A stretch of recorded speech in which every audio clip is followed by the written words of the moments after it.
C'est maintenant, la productivité française a gagné 2% depuis 2019, selon Rexecode. Est-ce que c'est... Alors, ça ne peut être qu'une bonne nouvelle, une progression de la compétitivité, bien sûr. Est-ce que c'est une bonne performance? Moi, 2% depuis 2019, ça me semble très peu, Ryan Nezar. Alors, moi, vraiment, je ne crierai pas cocorico. J'aime beaucoup le titre de l'étude de Rexecode, qui est « Une France convalescente dans une Europe affaiblie ». Je pense que ça dit tout. Si on regarde les parts de marché à l'exportation dans l'Union européenne de la France, elles se stabilisent entre 2024 et 2025, oui, mais à un niveau qui reste inférieur d'1 point au niveau d'avant Covid. Donc là, il n'y a pas de quoi crier cocorico. Si on regarde la balance commerciale sur les biens, on passe de 79 milliards de déficit en 2024 à 73 milliards en 2025. Une amélioration de 6 milliards, là non plus pas cocorico, oui, d'autant que cette amélioration est essentiellement liée à la facture énergétique sur laquelle on a peu de prise, et qu'en revanche, sur les produits manufacturés ou les produits agricoles, le déficit s'accroît, même sur les produits agricoles. Donc ce ne sont catastrophique sur le produit, pas de bonnes nouvelles. Ensuite, si on regarde dans l'étude le détail, ce qui est intéressant, c'est qu'ils disent quand même que l'ensemble des réformes menées depuis 2014, la politique de l'offre, a permis de stopper l'hémorragie qu'il y avait eu dans les années 2000 et au début des années 2010 pour la compétitivité française. Donc ça, c'est un bon point. Mais néanmoins, stopper l'hémorragie, ça ne veut pas dire remonter la pente. Et donc, on est encore loin du compte. Je rappelle enfin que la France est aujourd'hui encore le seul grand pays de la zone euro à être en déficit si l'on regarde la balance commerciale sur les biens et sur les services. Tous les autres pays, l'Allemagne, l'Espagne, l'Italie, je ne parle pas des Pays-Bas, tous les autres pays sont excédentaires grâce aux services, mais ils sont excédentaires. Et je rappelle enfin que malgré les réformes qui ont été conduites depuis 10 ans, qui sont néanmoins un peu à l'arrêt depuis 2 ans, mais malgré ça, si on regarde par exemple la fiscalité de production, il y a un graphe assez intéressant dans l'étude, on est encore 2 fois plus élevé qu'un pays comme l'Italie, et quasiment 6 fois plus élevé en France que des pays comme l'Allemagne ou l'Espagne. Donc, globalement, moi vraiment, je serais très nuancé, et je ne pense pas qu'on puisse se réjouir de l'ensemble de ces chiffres. Au mieux, on stoppe l'hémorragie et on est encore loin de remonter la pente. Et puis enfin, c'est l'ensemble de l'Union européenne qui est affaibli. Et ça, c'est aussi marquant. En 2025, l'Union européenne a perdu 3 points de part de marché dans le monde, du point de vue de ses notamment exportations. Face au rouleau compresseur chinois dont exactement, on parlait. on en revient au débat d'avant. Mais donc sur la compétitivité, je pense que le travail est loin d'être fini. Quels sont les moteurs de cette amélioration quand même, Frédéric Farah? Je vais répondre à votre question. Je vais pas parce que c'est important, mais juste une petite remarque parce que cette affaire est très mystérieuse, si vous voulez. Pourquoi cette affaire est mystérieuse? Je vais prendre le cas qui m'intéresse beaucoup, que je connais bien, qui est le cas italien. Oui. Alors prenons le cas italien. C'est le 4e exportateur dans le monde. Hein. Je tiens à le dire. Ils sont passés devant les Japonais l'année dernière, voilà. Effectivement. Donc, si on regarde, par exemple, un rapide, et ensuite je réponds à votre question, le tableau de l'économie italienne. Et là, on est saisi par des paradoxes incroyables. C'est-à-dire, c'est le 4e exportateur du monde. Donc, et il y a plein de secteurs, et on célèbre, comment dire, le tissu industriel italien avec, effectivement, sa façon de s'organiser qui est très spécifique. Mais pourtant, quand on regarde la productivité italienne, il n'y a pas de quoi se réjouir. Quand on regarde l'hiver salarial dans lequel les Italiens sont, et particulièrement les jeunes Italiens qui font qu'ils s'en vont, mais alors, déjà qu'il n'y en a pas beaucoup parce qu'ils font plus de gosses, donc, mais ils s'en vont. Comment dire, quand on voit les écarts entre le nord et le sud de l'Italie, qui devient de plus en plus, le sud de l'Italie, quelque chose de plus en plus préoccupant en termes de développement économique, on se dit, c'est très étrange. Si on prend d'un point de vue macro, bravo. Et la dette italienne, même si...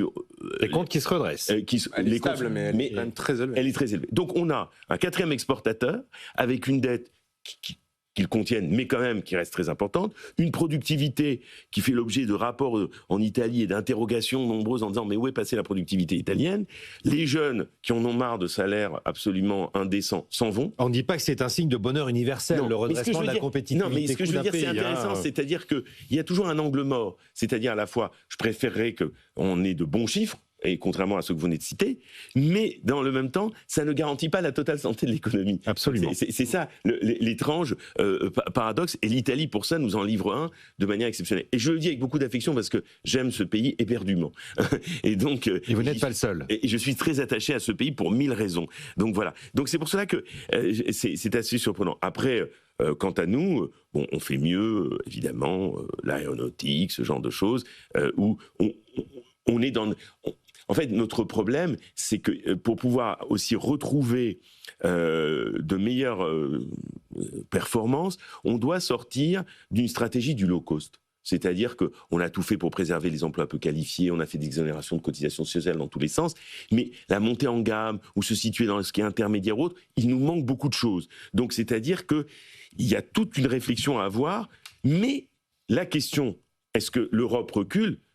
Bien sûr, puisqu'effectivement l'Inde, la Chine et les autres avancent, inévitablement, nous ne pouvons que reculer. La question est de savoir si on recule vite ou moins vite. Sauf que nous, en c'est France, quand même la question du déclassement vis-à-vis des deux autres grandes puissances que sont les États-Unis et la Chine. Bien sûr, et la réaction qu'on peut avoir en Europe. C'est pas toujours une bonne nouvelle d'ailleurs. Je rebondis sur ce que vous disiez, Frédéric Farah, parce que l'amélioration de la compétitivité, c'est quoi ? C'est de la croissance et des emplois en moins en réalité. C'est comme ça qu'on l'a mesuré en France, une croissance de 0,9 en 2025.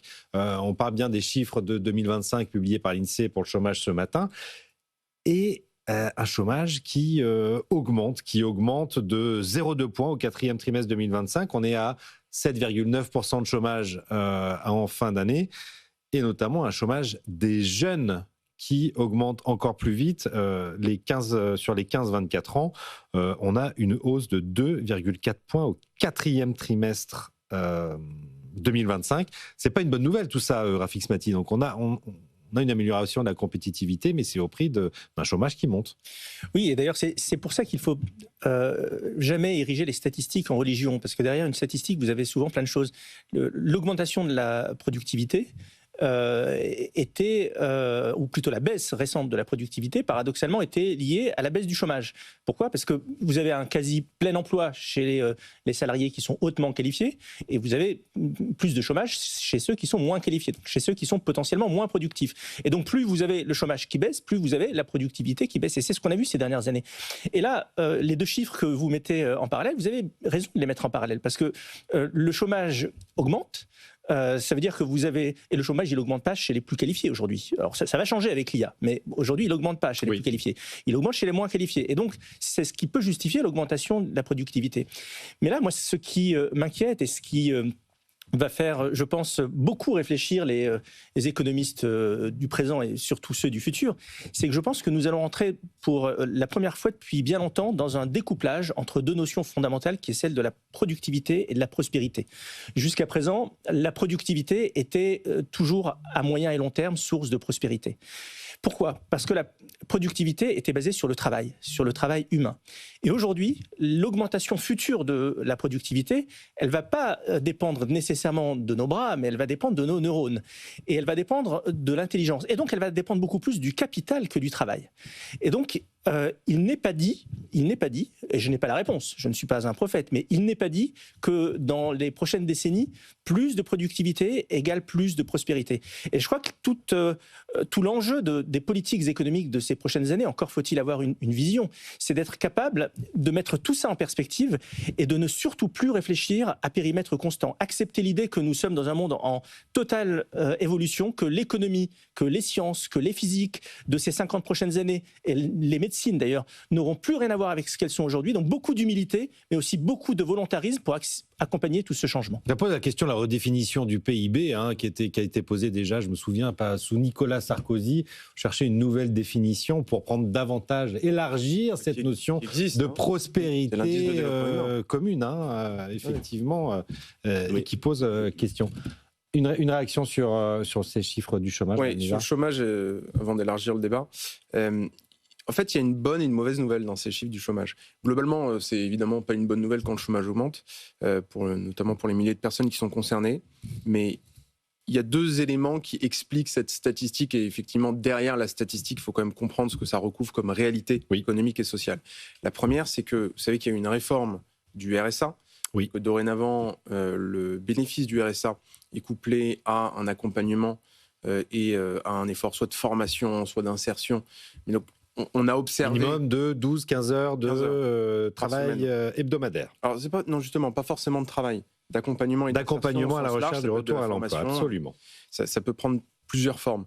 Mais cet effet-là fait que des allocataires du RSA qui ne cherchaient plus d'emploi se sont remis à chercher un emploi, sont rentrés dans la population active, et ça a, par un effet statistique, augmenter le taux de chômage. Mais c'est pas forcément une C'est mauvaise intéressant. nouvelle, parce que si à l'avenir, encore faut-il que le marché de l'emploi permette de trouver un emploi, que les formations soient les bonnes, etc. Mais C'est pas des gens qui forcément une n'étaient mauvaise nouvelle. même C'est plus des gens qui étaient en entrés dans dehors les des chiffres du radars, chômage qui étaient et plus qui dans les- rentrent désormais. qui étaient même Ce qu'on plus appelle dans la flexion des actifs. Exactement, qui était même plus dans la population active, puisque le chômage, c'est le nombre de demandeurs d'emploi, avec un certain nombre de critères, sur la population active, pas sur la population totale. Donc ça, c'est le premier élément, qui n'est Intéressant. pas forcément une mauvaise nouvelle en soi. Oui. Le deuxième élément, qui est pour le coup franchement une mauvaise nouvelle, c'est sur le chômage des jeunes, en effet, avec notamment une augmentation de quasiment 3 points du chômage des jeunes en un an, et on revient, finalement, c'est comme si on effaçait tous les progrès qui avaient été faits ces dernières années, avec une explication centrale qui est l'apprentissage. Le recul de 3 à 4% en 2025 du nombre de contrats d'apprentissage qui ont été conclus, que ce soit d'ailleurs par les entreprises dans le privé et même par les administrations dans le public, même si c'est majoritairement privé. Et donc ce recul de l'apprentissage fait que le chômage des jeunes se remet à augmenter de manière importante. Et donc l'un dans l'autre, on voit bien que, là encore, le champ des réformes à mener dans les prochaines années reste vaste si on veut rebâtir une économie Avec des de prospérité pour tous. Avec des crédits à l'apprentissage qui ont été rabotés à nouveau dans le PLF Absolument. 2026, dans le budget 2026. Juste Frédéric Farah. deux remarques. En effet, effectivement, cette réforme du RSA s'est traduite par une modification des catégories de France Travail, puisqu'on a élargi, on a rajouté 2 catégories, on monte jusqu'à F. Puisqu'avant, donc on va de A à F. On élargit l'alphabet. Ce qui n'était pas le cas, puisqu'on a dû intégrer ces catégories. Donc, c'est le premier élément.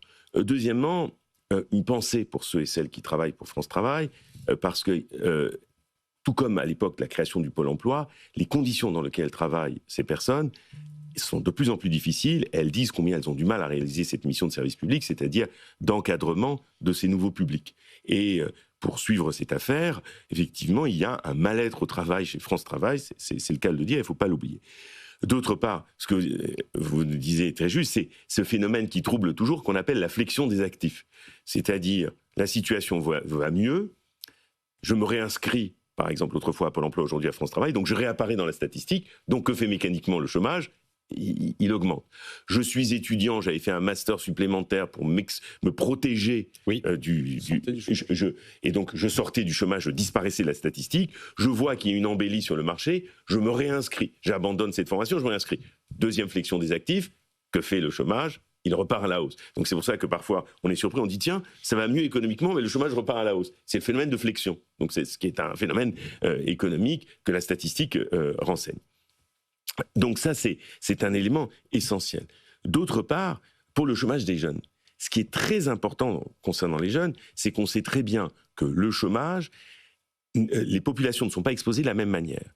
La plus forte employabilité se fait entre 25 et 49 ans, mais pas avant. Et oui. Et d'autre part, ce qui est très important pour les jeunes, qu'on va appeler, lorsqu'ils rentrent sur le marché du travail, le junior, le premier emploi est très, très important pour qu'il ait une capacité qualifiante, c'est-à-dire que ce ne soit pas juste un emploi pour un emploi, mais qu'on en retire des compétences qu'on peut faire valoir après. Donc le premier emploi aussi est quelque chose d'essentiel. Et ça pose aussi la question, je rappelle, le chiffre je ne l'ai plus en tête, mais je voudrais qu'on le vérifie, je crois que c'est 120 000, mais je n'en suis pas sûr, de nombre de jeunes, il faut vérifier, qui sortent par an du système scolaire. C'est moins, je crois qu'on est à 80 000, mais on a un peu baissé, mais ça reste trop élevé. On est à peu près à 80 000, merci pour la précision. Donc 80 000 qui sortent du système tous les ans sans formation. Sans formation, donc sans ça diplôme. les expose au risque du chômage. Et qui finissent sans emploi. Voilà, de manière encore plus, de plus élevée. Et ça, c'est aussi un problème qui est européen, parce que le chômage des jeunes en Europe reste important, et aussi dans un continent vieillissant.